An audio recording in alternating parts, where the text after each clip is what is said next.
ходе интервью информационного агентства BBC нападающий турецкого футбольного клуба Медиполь Башакшир Дем Баба призвал весь мир поддержать уйгуров и других тюрков, которые подвергаются репрессивной политике Коммунистической партии Китая в Восточном Туркестане.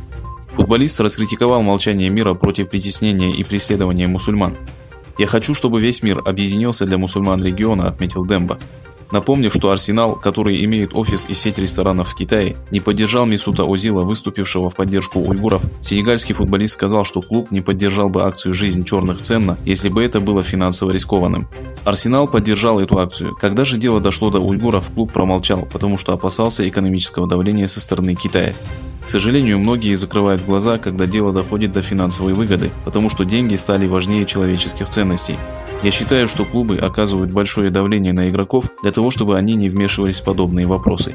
Как можно бездействовать, когда вы видите несправедливость своими глазами, заявил футболист.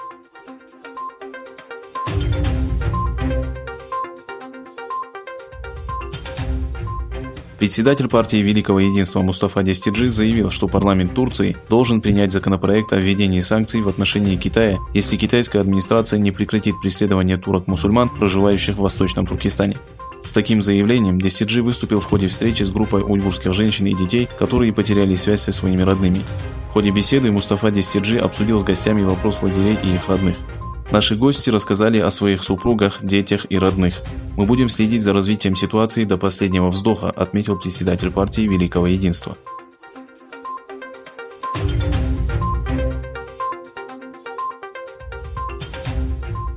18 августа в столице Восточного Туркестана скончался профессор школы филологии Синьцзянского университета Абдукарим Рахман. Профессор страдал от астмы и скончался в 8 часов утра в возрасте 80 лет. После появления информации о кончине профессора, коллеги и ученики выразили свои глубочайшие соболезнования его родным. Абдукарим Рахман родился в городе Кашгар в 1940 году.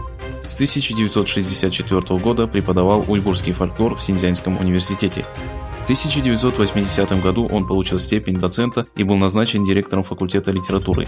Профессор считался первым специалистом, который начал всестороннее исследование уйгурского фольклора.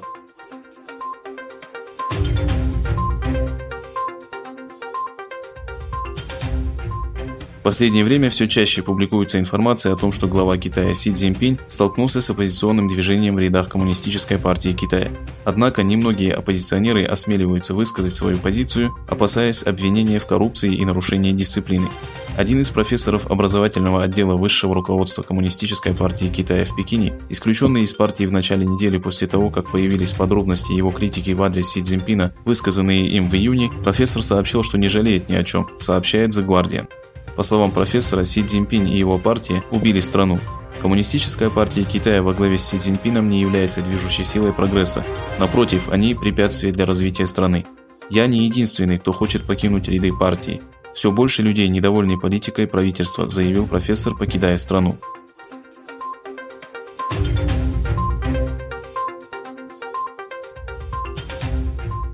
Официальный представитель Госдепартамента США Морган Ортагус сделала письменное заявление, в котором указывается, что Коммунистическая партия Китая предприняла шаги, дискредитировавшие особый статус Гонконга, который Пекин обещал народу Англии и Гонконга в соответствии с китайско-британской декларацией, подписанной в 1984 году.